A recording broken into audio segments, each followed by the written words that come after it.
Amigos y amigas del Arriero, nos encontramos nuevamente con ustedes para conversar en esta ocasión con Enrique Mayer, antropólogo huancaíno, que reside muchos años en Estados Unidos y que ha publicado la segunda edición del libro Cuentos feos de la Reforma Agraria Peruana. Un libro publicado en esta ocasión con el Instituto de Estudios Peruanos. En la primera edición también fue con CEPES, con el Centro Peruano de Estudios Sociales, dos instituciones que han trabajado muchísimo este tema y a las cuales Enrique ha estado vinculado en otros momentos de su carrera. Enrique, ¿por qué es tan fea o por qué escribes cuentos feos sobre nuestra reforma agraria? Yo escribo cuentos feos de una reforma agraria bonita. Ajá. La idea es que la reforma agraria es el gran silencio en la historia reciente del país. Es un tema que, por un lado, tiene mucha disputa, muchas posiciones encontradas, a favor o en contra, y poco análisis concreto, ¿no? Son posiciones ideológicas muy fuertes. Y que cuando yo empecé a hacer este trabajo para ampliar las opiniones sobre la reforma agraria, la gente contaba cuentos feos de malos momentos, expropiaciones, cooperativas que se iban mal y todo lo demás, pero que la idea ha sido sin intenciones de abusar de los datos ni de inventar, de torcer lo que se cuenta sobre la reforma agraria hacia unas conclusiones un poco más positivas, más historiografiadas y interesantes. Entonces, la idea de cuento es atraer al lector, ¿no? Ahora, hay algo que aparece en todas las historias que tú vas contando, ¿no? Porque son varios capítulos donde tú tomas hechos o momentos centrales de la reforma o procesos emblemáticos, y lo que muestra el trabajo es que no solamente estamos hablando de un proceso en que la tierra pasó de una mano a otra, sino que esto significaba pues un cambio drástico en todas las relaciones sociales y entonces en el lugar que cada quien ocupaba. Sí, yo concuerdo enteramente con aquellos que dicen que hay un antes y un después de la reforma de Velasco. Antes la situación era muy diferente, claro que tenía sus arrastres anteriores, pero que después de la reforma agraria la situación cambió drásticamente.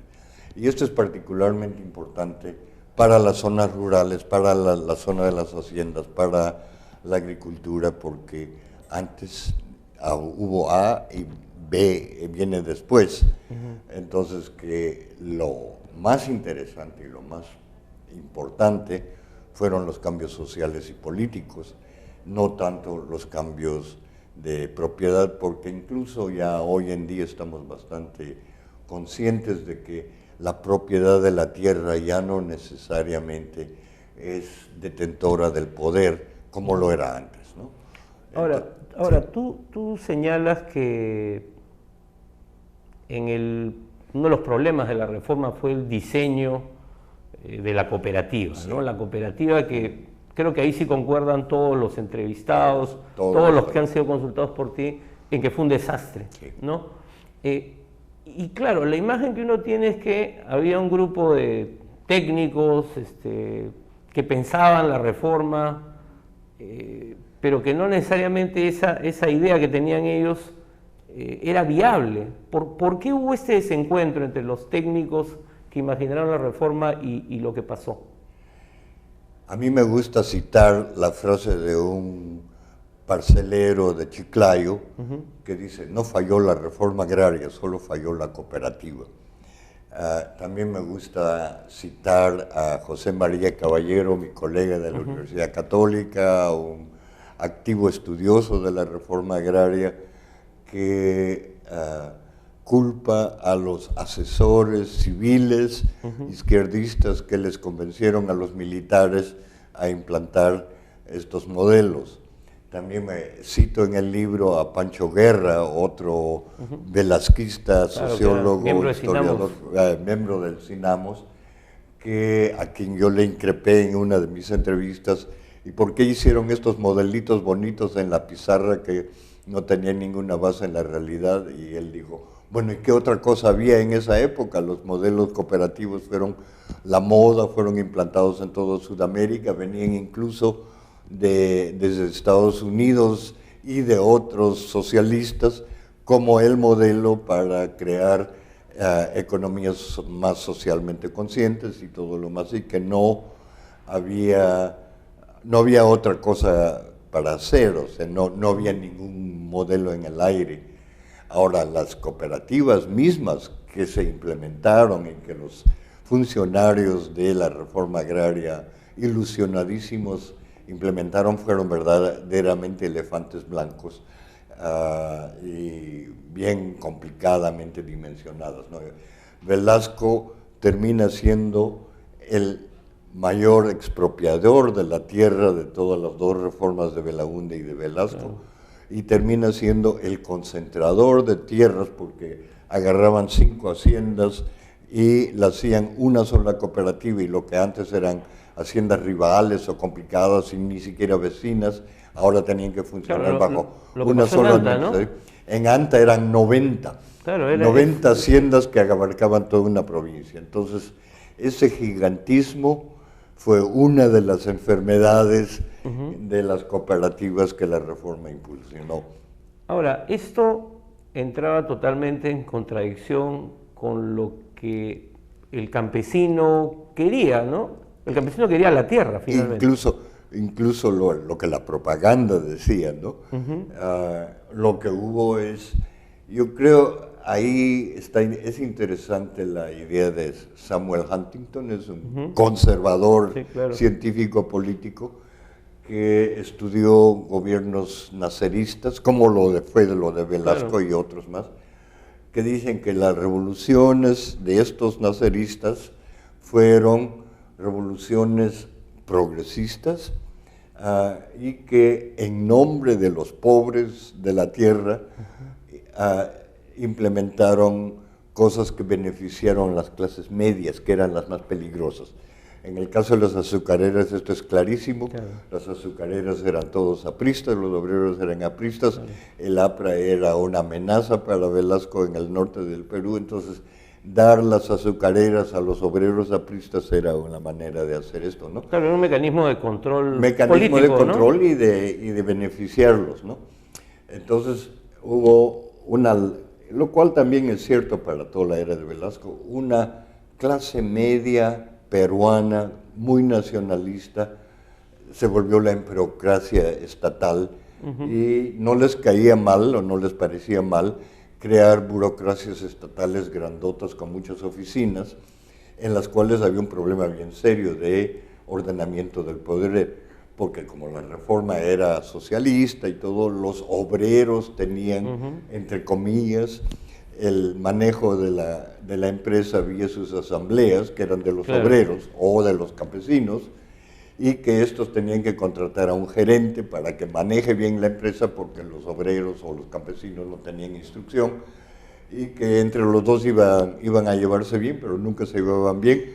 Los asociados votaban a los gerentes cada vez que el gerente no les obedecía, entonces las empresas esas nunca funcionaron bien. Y no solamente por lo que es cierto, pero que no es la única causa, es que todo el mundo robaba desde arriba para abajo, y ahora se le acusa a Humala, se le acusa a Toledo de haber hecho lo mismo. Entonces, decir que los obreros y los campesinos eran corruptos y robaban, bueno, pues todo el Perú ha aprendido a robar con estas épocas, entonces no se les puede acusar directamente a ellos de haber hecho eso, ¿no? Ahora, un tema que un actor que también se convierte en un actor importante conforme va avanzando el proceso es la izquierda, ¿no? En ese proceso de, vamos a decirle, radicalizar la reforma, ¿no? Y ahí juega un rol muy importante la Confederación Campesina del Perú, en fin, Vanguardia Revolucionaria, y todo este proceso de tomas de tierras que se inicia ya con Velasco, ¿no? Y que después va a continuar. Pero también ahí la izquierda o los líderes de la izquierda tenían una idea de lo que querían para los comuneros, pero de nuevo los campesinos lo que querían era la tierra, y punto. Entonces son tres partes la respuesta de eso. Uno de los enigmas de la reforma agraria es que se forma una izquierda más a la izquierda de Velasco para desde la izquierda descomponer el gobierno de Velasco. O sea, la prensa norteamericana y los demás decían un gobierno comunista en el general Velasco, y quienes eran sus opositores, un grupo de izquierda bien aguerrido, bien organizado. Eso se ha borrado de la historia acá. Además, ¿no? Todos nuestros amigos comunes, ¿no? Desde José María Caballero a Mariano Valderrama y otros demás. Entonces ese siempre ha sido un poquito el misterio mío, porque aparte de hacerle guerra al gobierno y desestabilizarlo, no tenían un programa muy claro de qué hacer. Inclusive Ricardo Letts, que era uno de los líderes en esto, es uno de los líderes en esto, que estudió la reforma agraria en Cuba, que era de La Molina, que era hijo de hacendados, sí lo tenía teóricamente, ¿no? Pero era más interesante desestabilizar al Sinamos y a la reforma agraria invadiendo haciendas en Andahuaylas que ayudar a diseñar alguna reforma un poco más clara. Lo segundo es que esta izquierda con Vanguardia y otros grupos, si bien querían jalar agua para su molino y a mejorar su situación política, fueron en realidad arrastrados por lo que tú ya has dicho 3 veces y no te he dejado decir, es que el campesino lo que quería era la tierra, un pedazo cuadradito de tierra como 1,5 hectáreas, ¿no? Y todo lo demás les parecía quimera y tonteras y sopa de alfabetos y siglas, ¿no? La primera cooperativa que Velasco creó en Piura era en Catacaos. ¿Qué cosa hicieron los cooperativistas? Invadieron su propia cooperativa, es la primera, ¿no?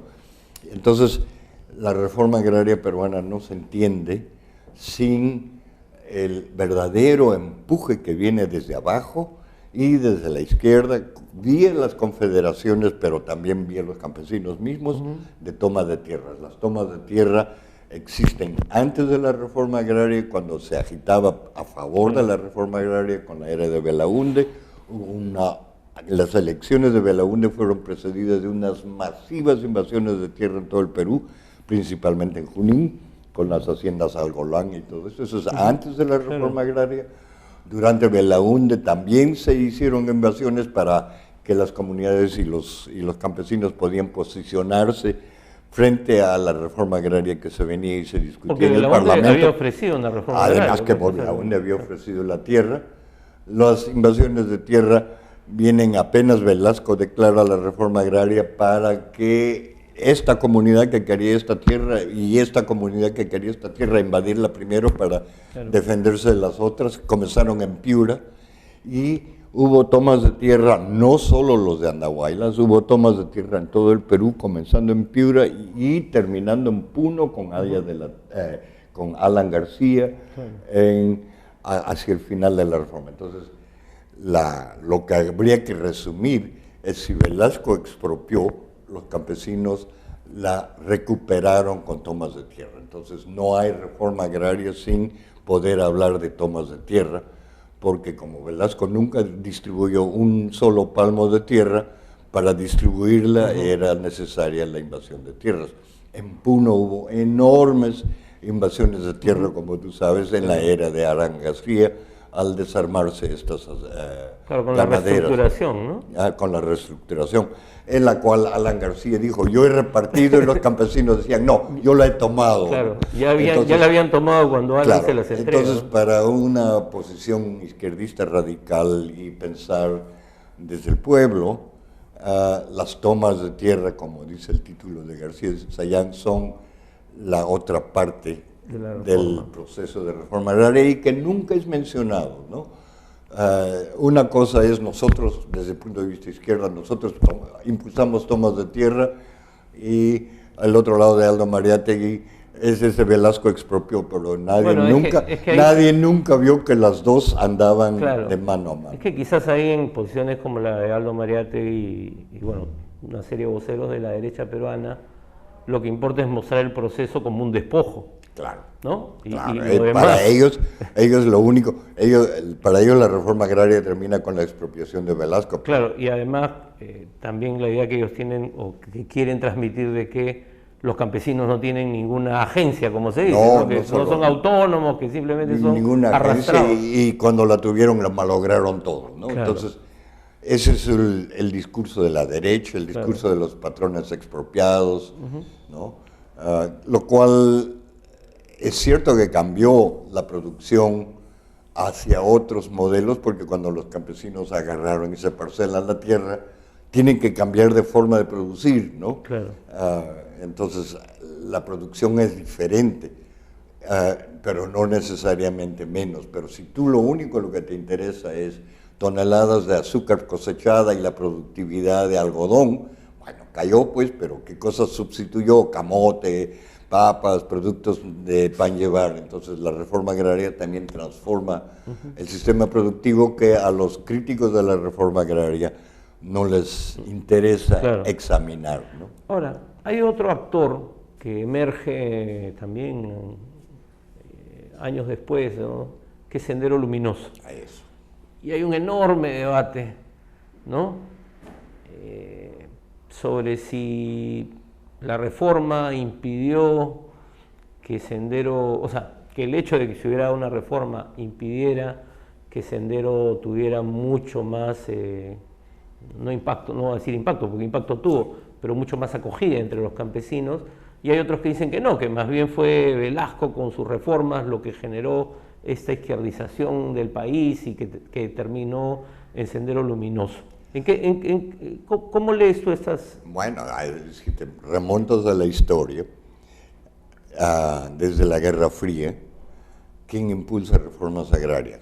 Por un lado, son los socialistas que dicen que hay que distribuir la tierra porque está mal distribuida, y los modelos son la Revolución Mexicana, que tomaron las haciendas, y la Revolución Rusa, que tomaron, hicieron kolkhozes y cosas colectivas.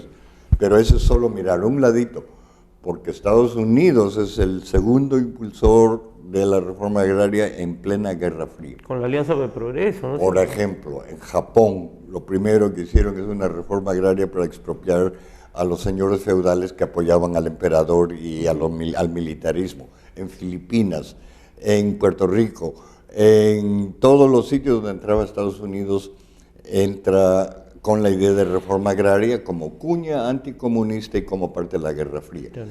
Entonces la presión en los gobiernos de América Latina desde la Guerra Fría es necesario hacer reformas agrarias. Y cuando yo era estudiante de sociología y economía en Estados Unidos, había cursos. La reforma agraria en El Salvador, la reforma agraria en Colombia, la reforma agraria en Chile, la reforma agraria en Tatán. Entonces, el impulso viene tanto de la derecha como de la izquierda. ¿Qué era el argumento yanqui? Si ustedes no hacen reforma agraria, les van a colgar de los postes, y va a haber una gran revolución como la mexicana y la rusa, y entonces ustedes tienen que hacer esto como carrera preventiva. Claro. Entonces, con ese doble cara, la izquierda quería reforma agraria y la derecha quería que reforma agraria, con esa cara se entra a la era de Belaúnde y Velasco para hacer sus reformas agrarias. Había un consenso político de la necesidad de la reforma. Era necesario de hacerlo, ¿no? Entonces, a mí, que yo me me interesó esto, siempre fue la pregunta central. ¿Cómo es que una reforma agraria tan radical, la más radical de América Latina, terminó con una guerra civil o un levantamiento increíble, terminó terminó sufriendo claro, lo que ellos guerra. querían evitar hacer, ¿no? Yo no pienso que la respuesta está en mi libro todavía, hay algunos indicios. por eso la pregunta. Y al final, ¿no? El capítulo final analiza este tema y hace llamado a que hay las dos posiciones, ¿no? La posición de que el campesinado se volteó por Velasco y Velasco era muy popular con Velasco, es absolutamente cierto, y que creó una especie de alianza, Estado central militar y no militar, y los posteriores con los campesinos, lo cual dio base a lo que ya sucedió en Uchurajay, cuando los de Uchurajay dicen, estamos siendo atacados por los senderistas, señor gobierno, dame un fusil. Claro. ¿Ya? Entonces, ese es el argumento, alianza campesino-Estado en contra del levantamiento de Sendero. La oposición de extrema derecha piensa, estos socialistas aplicaron modelos socialistas y mira lo que se vino un socialismo más radical en forma de los comunistas, ¿no? Y de los senderistas y los maoístas. Yo no tengo la respuesta, pero me inclino a pensar de que esta alianza campesina, gobierno central, sí funcionó y sí ayudó a derrotar a Sendero. Las causas no las puedo dar, pero ahí cito también a Carlos Iván de Gregori, que se fue a Colombia en uno de sus viajes y dice que, bueno, en Colombia los hacendados organizaron milicias armadas para protegerse de las reformas agrarias y las tomas de tierra. En el Perú nunca se formaron milicias de hacendados, los hacendados pueden haberse defendido un poquito con abogados y propaganda, pero en realidad aceptaron pasivamente su proceso de expropiación y maldecían a Velasco en su casa, pero... Claro, era ya un sector, sobre todo en la sierra, un sector en decadencia, entonces, ¿no? Salvo algunas excepciones. Es interesante que la reforma agraria peruana fue pacífica, en la cual hay que decir que los terratenientes la entregaron sin problema, lo cual es tema para historiadores y politólogos, ¿por qué no, no? Claro. Comparado con otras reformas agrarias donde los terratenientes se defendieron. En mi capítulo de los terratenientes hablo cómo se defienden, pero son con mecanismos legales, son con artimañas. Claro, no hay una... Y no forman partido, no forman oposición, no hacen huelga, no hacen marcha de hambre, no toman embajadas, ¿no? Entonces, esa yo creo que queda para el futuro, pero por lo general el consenso es que la reforma y los campesinos y esa alianza es más sólida y que tiene antecedentes antes de la reforma. Digamos que en ese sentido, este primer momento en el que el ejército entra con esta política de tierra arrasada, que dura 2 o 3 años en el campo, en la época de la violencia, era como algo que iba contra este pacto, pero que luego el mismo ejército cambia de posición y se da cuenta de que el campesino está de su lado. Y por error de percepción también, ¿no? Porque esta alianza viene ya desde la época que los campesinos mandaban a visitar al presidente, se ponían sus ponchos y iban al presidente desde Leguía. Claro, en los años 20, ¿no? Todos los personeros que iban y venían. Es una alianza que los campesinos quieren al gobierno central y que tiene toda su duración, entre los cuales las reformas agrarias son respuesta a los pedidos de reclamaciones y además la satisfacción de los campesinos. Entonces, no haberse dado cuenta que es así, eso viene de la enseñanza de la guerra sucia de Chile y de Argentina. ¡Qué comunistas! Porque quizás no hubiésemos tenido la cantidad de muertos que tuvimos ahí sí en ese momento. Sí, claro, ¿no? Si hubiesen sido más sensatos, se hubiesen dado cuenta, ¿no? Sí. Muy bien. Para mí, Uchurajay es muy clave para entender el error de que no lo entendieron. podemos agregar alguna cosita. Quiero que el libro sirva de estímulo a más investigaciones puntuales para entender este proceso. Muy bien, Enrique, muchísimas gracias. Ya hablamos todo. Ya. Hemos hablado bastante, hay más. Pero queremos que todos lean el libro, que se llama Cuentos feos de la reforma agraria, escrito por Enrique Mayer, no lo dije, antropólogo, economista, historiador, que desde hace más de 40 años está estudiando la realidad rural peruana. Quienes hemos estudiado antropología como yo, lo leemos desde hace muchísimos años y siempre tiene una mirada particular para los procesos, y su libro creo yo que nos ayuda muchísimo a entender desde los actores, desde cómo vivieron los actores y todos los actores, porque hay hacendados, funcionarios, campesinos, dirigentes, etcétera, cómo vivieron este proceso que todavía hay quienes quieren negarse a entender o que quieren borrar de la historia, cosa que no se va a poder hacer. Nos vemos.